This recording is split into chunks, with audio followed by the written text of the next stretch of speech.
Hey guys and girls, my name's Dan and welcome back to The Forge. In this episode of Trust Me, I'm a blacksmith. He's fixed the Massey.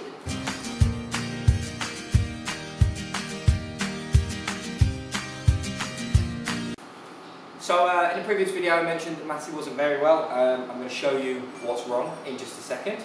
And some of you might have noticed it. So pause the video, chuck a comment down below what you think the problem is, and then watch the video and find out if you're right. Yeah, that might be cool. Do that. But B&S Massey sent me seals, and I'm not well still. Like, this has been 3 weeks now, so I've got a cough. If I cough in the video and I can't edit it out for some reason, I'm really sorry. This is something interesting happened or something. But yeah, please bear with me. So yeah, I haven't had a look at this yet, but I know what it is. I've had it before. So B&S Massey is a place in Manchester which is the remaining aspect of Massey as a company. They just pretty much do maintenance now, and they sell Anyang hammers as well. They've got a website. I'll put their link in the description below so you guys can check it out. And this is what they sent me. These are the seals. This is Kevlar woven tape that's been soaked in graphite, and this goes inside the stuffing box. So I've got two jobs to do today. The first job is to get the stuffing box out. Sorry, the first job to do is to see if the valve timing's okay. It's not really like an engine valve timing. The valve that controls the airflow has a fixed position when it's all the way down. Just need to make sure that hasn't moved. I think it might have slightly because it's giving me a touch of bother. And then the other problem is I have an air leak on the stuffing box. So if you wrote that in the description, well done, you're a boss. You're a bad boy. So, or girl, depends on your gender obviously. So I'm going to put this in today. And the last time I did this, I knackered up one of them, which was my fault for being a silly fool. The other thing is that I think that there are some marks and damage on the ram, and I'm going to try and have a look, see how bad they are today, and show you guys as well. So the first thing to do is show you what's actually wrong. So when the Massey's running, air from the compressor side of the piston, compressor side of the machine, comes through a set of portings and goes up underneath the ram to lift it up in the air. Now I can feel air leaking out through this bottom part here. This is where the seals are, and also it's where the wedges are that control the position of the ram. They're like little planks that go up in here. Now I don't know the ins and outs of these machines very well, and it's going to be experience and doing it that's going to help me get through this. Unless any of you know anything on the comments, chuck those in there. I'm always greatly thanked for anyone who gives any good advice in the comments, especially to other people. So yeah, but there are some dings and marks on the ram, and if I was looking at this as if this was a hydraulic system, I would say that's probably what's causing the problem. The seals keep perishing and damaging themselves. Yeah, there's some horrible nicks up the side here. I would expect that's probably one of the reasons why the seals aren't lasting as long as I would like. So I need to talk to John at B&S Massey and ask him what we can do. It might be a case of hard. I think this is hollow inside, or partly hollow.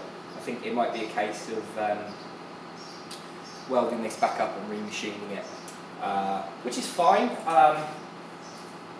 Yeah, there's a little ding here and there's a couple here. So yeah, I think it might be a case of welding up the little dings and then remachining it, which is a bit of a job really. I mean, something that weighs this much needs some special tooling to do, I'm sure. Plus, you'll see the cylinder, you'll see the ram has quite a large piston head on it as well when we take it out, because it's got to come out today. So I'm going to get on with that. I'm also going to show you the air leaking if I can. You might be able to use some washing up liquid to make it look all bubbly. I don't know, we'll see anyway, I'll do it in just a second. Okay, so I'm going to put the power hammer in the hold up position, like so. Now, sometimes it does a little wobble while it's up there, but I don't know if you can see. I'm going to see if I can zoom in a little bit. The light isn't great, is it? But you look, yeah, it's got a little bit of washing up liquid, a little bit of washing up detergent. You can see that air coming out there.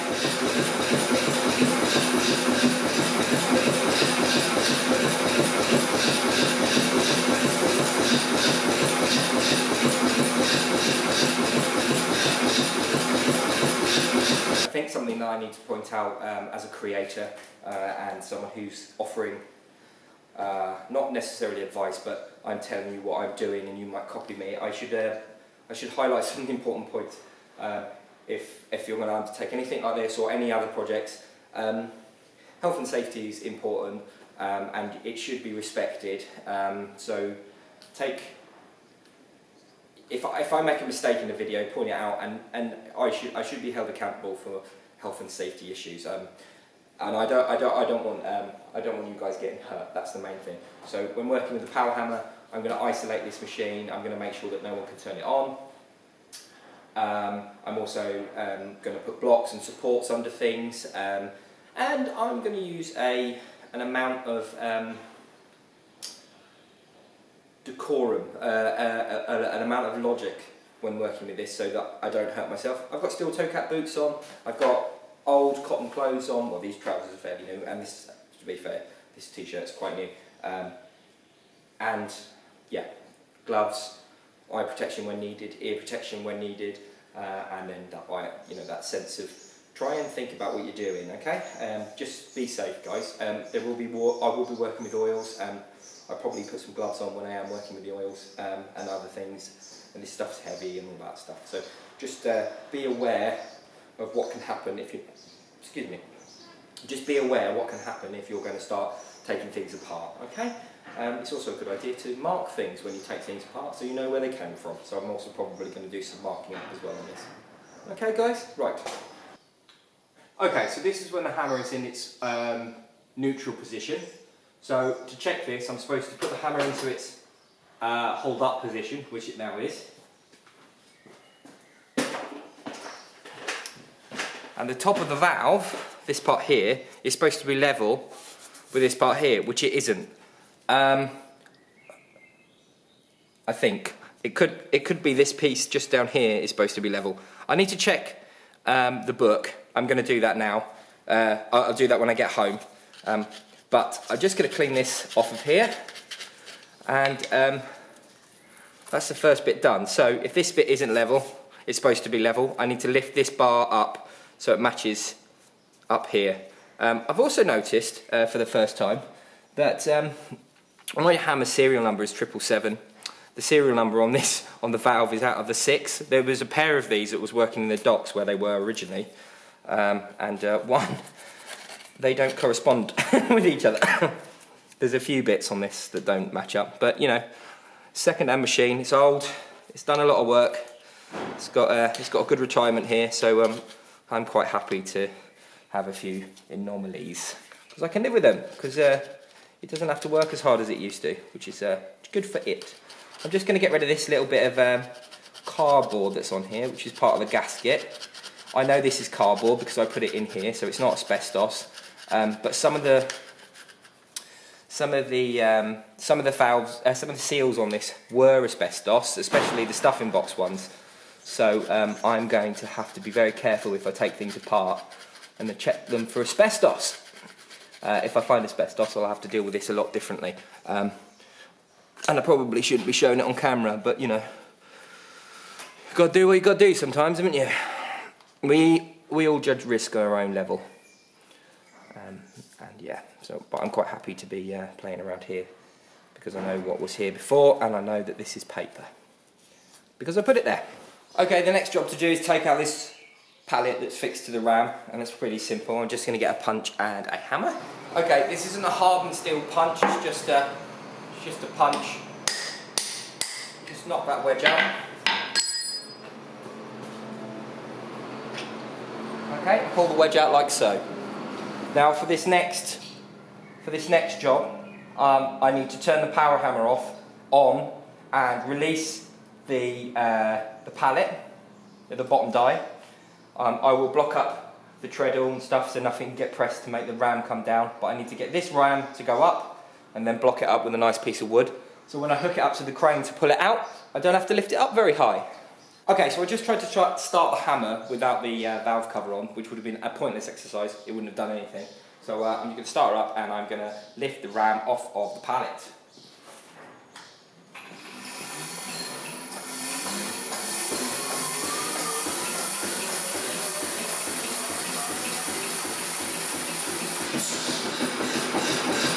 like so. And then I'm going to take the pallet and just slide it off.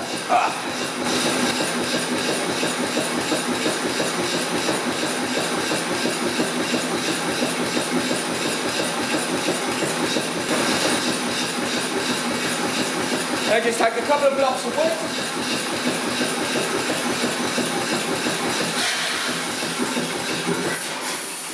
Put it back into neutral. And turn it off. And now I'm just going to run around and isolate the machine again. One of the great things about this workshop is I've got a crane. It'll lift about a ton. The only time it's ever done that is when it's picked the anvil up. What I'm going to do is I'm going to loosen off the bolts on top of the piston, on the working piston, and then I'm going to lift the top off by hand, and then I'm going to get the crane and I'm just going to hoik the ram up a little bit. I can't actually pull the ram out with this crane. I have to put a pull lift, a block and tackle over the actual frame of the crane if I want to pull the piston out. It's a bit of a pain in the bum, so I'm not going to actually take the piston out, but we will be able to have a look up inside and make sure there's no nasties in there. So yeah, let's do that.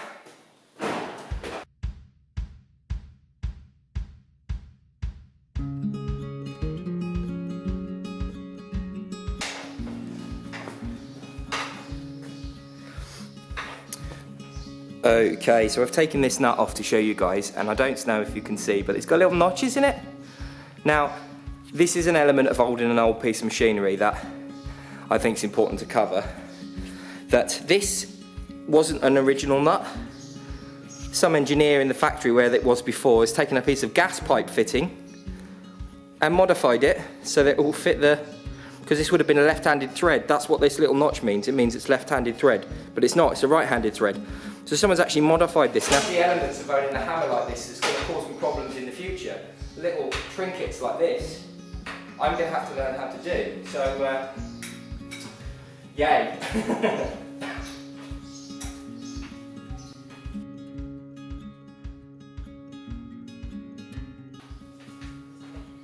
Another thing that can happen is the studs actually release themselves. I don't know if this is okay or not. I would say it's okay, but you just have to remember if you do take a stud out. So I've got a funny feeling this one's going to come out with a stud as well. Yeah, it is. You need to mark these, so I'm just going to go get some Tipp-Ex and just mark them.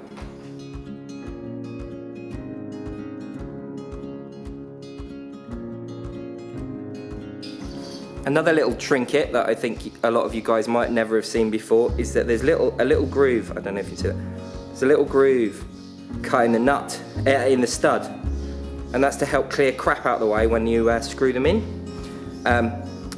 Now, this is probably because of the castings. There might have been sand and all sorts of things in the holes, and that's just to give the crap somewhere to go. It also helps cut the threads a little bit. Right, let's get this top off.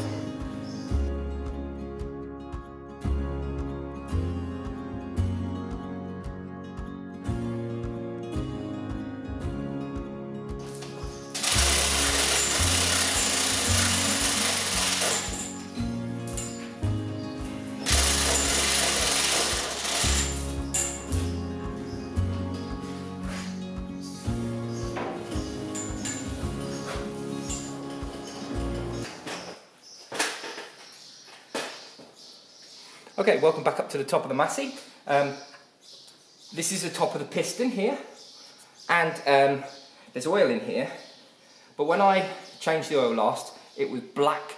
Now it's nice and green, which is really nice. It's nice and clean, which means which would put my fears to rest that there was loads of rubbish inside the power hammer, which there isn't. There's plenty of nice oil in there, and there's not much.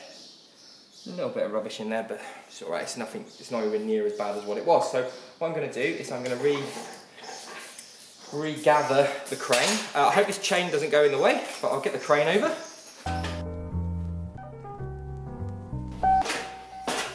Okay, I hope this chain isn't too in the way. I can't see that well. Okay, I hope that's not too bad. So this chain here is going to have to go underneath, like so.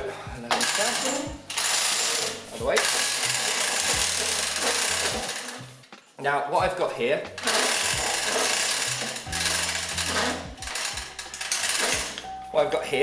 is a is a pair of coach bolts and then a piece of EN8 bar that I've drilled a couple of holes in. And I'm just going to take the load up.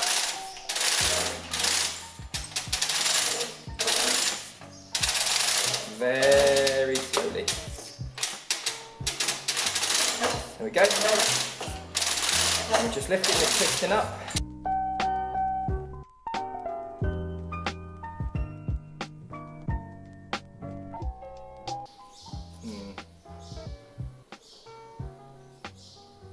Okay. I'm not going to take that any higher, but I'm going to just get the camera out and I'll give you a good look around inside here.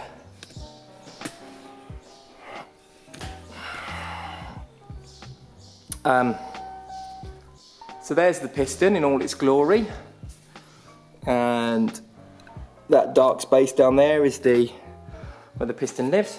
So now I'm just going to take the stuffing box off, and then I'm going to lower this down so it's nice and safe overnight. So now, as you can see, I've placed four pieces of timber underneath the piston and across the top of the piston, the cylinder, and I've just got a little bit of tension on with the crane, and that's just supporting it so it can't fall through. It's always better to be safe than sorry when working with cranes, especially mobile, like moving cranes, like load-alls and forklift trucks and stuff like that, because you don't want to rely on that bit too much if you can put something like this underneath just to help out, so it's all nice and sturdy. So now I'm going to take off the stuffing box. So just like when I took the top off, I take a piece of, take this Tipex pen, just put a couple of marks on so I can line it up again when it comes off. Grab the adjustable spanner.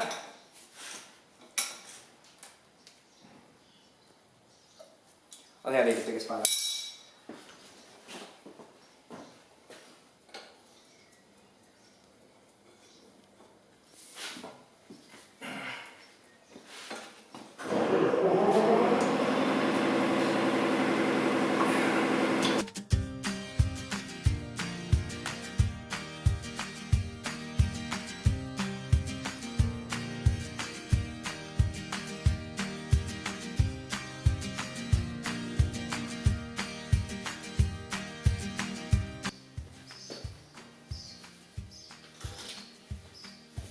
Okay, so I've undone the bolt so it's started to lower down. Now this is really, really heavy.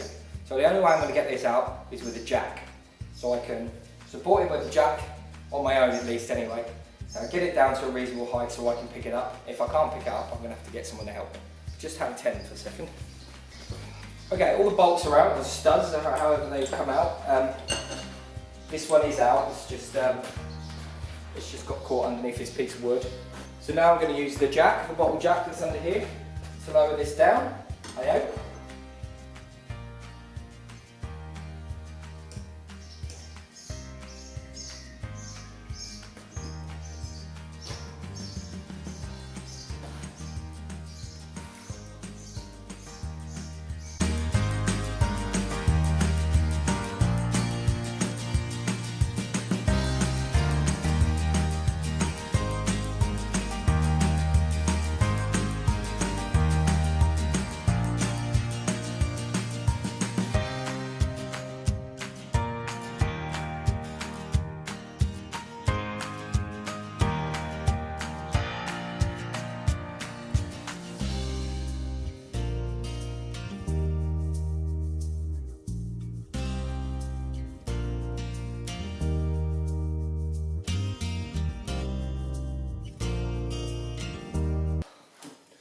So I'm really sorry guys, I'm going to have to make this video in two parts, two reasons. A, it's going to be mad long, and B, you know, stuff. So yeah, stuff.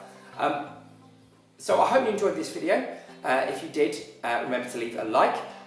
Chuck any comments and stuff you have down below. I love hearing from you guys. I will try and get some close-ups of the insides and stuff, and get you some close-up nice little bits and bobs of the stuffing box when I get it out finally. And yeah, just generally that sort of stuff. If you subscribe, you can get more content on my channel. Remember to ring that bell, that always helps. And also check out my Patreon if you're enjoying what's going on here. I would urge you to go over and check out my Patreon and find out how you can help the channel grow a little bit more if you're interested. I will chuck a video up here for a video about power hammers and just generally how power hammers work, and then I will chuck another video down here, just a random video for you guys to watch. Thanks for watching, guys. See you later. Bye bye.